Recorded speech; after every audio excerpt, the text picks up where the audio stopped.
ब्राह्मण को ही है, अन्य किसी को नहीं। दूसरी बात, प्रवचन कर सकते हैं बाकी लोग, वो भी व्यास गद्दी से नीचे बैठ करके। सप्ताह कथा कहने का अधिकार केवल ब्राह्मण को है, अन्य किसी को नहीं।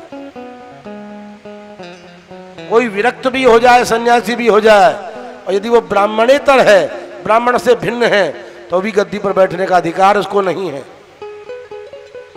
तीसरी बात, कोई किसी भी विद्या का जानकार हो, पंडित लिखने का अधिकार केवल ब्राह्मण को है और किसी को नहीं। कल की ही बात, शास्त्रीय संगीत का कल कार्यक्रम था आश्रम पर। एक मथुरा के सज्जन पधारे रेडियो स्टेशन के, जाति से वो कोई वैश्य हैं, नाम लेना उचित नहीं है। पूरा नाम जब मैंने उनका पढ़ा और नाम के पहले लिखा था पंडित, कार्यक्रम अपने आश्रम पर ही था, मैंने पूछा कार्ड छपवाने वाले को, मैंने पंडित क्यों लिखा इनके नाम के आगे? बोला इन्होंने अपनी इच्छा जाहिर की है कि मेरे नाम के आगे पंडित लिखिए। बिल्कुल गलत, काटो इसको। जो ब्राह्मण है ही नहीं वो पंडित कैसे लिख सकता है? पंडित ही पंडित लिखेगा, दूसरा कोई नहीं। जो ब्राह्मणों की उपेक्षा करे और अपने आप को पंडित लिखे, ऐसा व्यक्ति नरकगामी होता है। सूत्र याद रखिए, जन्मना ब्राह्मणो गुरु, ब्राह्मण जन्म से ही गुरु है।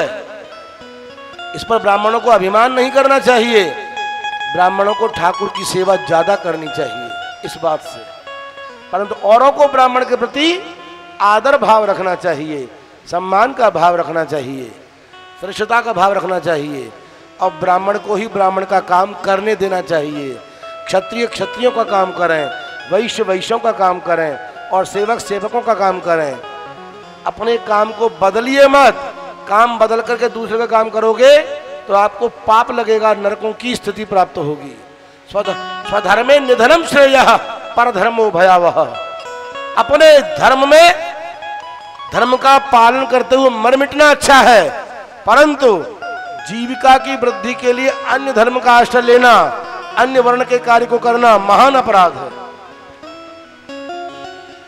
भक्तवत्सल भगवान की जय हो। कथा सुनने का अधिकार सबको है, कथा कहने का अधिकार केवल ब्राह्मण को है। सूत्र याद रखिए।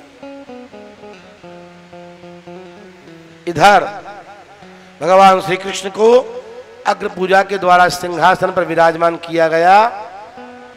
थोड़ा सा इको खोलना भैया। इधर युधिष्ठिर के जो सबसे छोटे भाई हैं, जिनका नाम सहदेव है, उन्होंने आगे बढ़कर के पितामह भीष्म की बात को सहमति प्रदान की और श्री कृष्ण के चरणों को धोया। समस्त पांडवों ने मिलकर के, युधिष्ठिर, भीमसेन, अर्जुन, नकुल और सहदेव ने श्री कृष्ण को प्रथम पूज्य माना, उच्च सिंहासन पर विराजमान किया, प्रणाम की। अब विचार गोष्ठी हुई कि राजाओं को, बाकी राजाओं को अपने वश में कैसे किया जाए। और सब राजा तो आ गए हैं, केवल एक जरासंध रह गया है। भगवान श्री कृष्ण, अर्जुन और भीम तीनों ही ब्राह्मण का वेश बना करके जरासंध की नगरी में जा पहुंचे, जिसका नाम है मगध, जिसे आज पटना कहा जाता है, बिहार।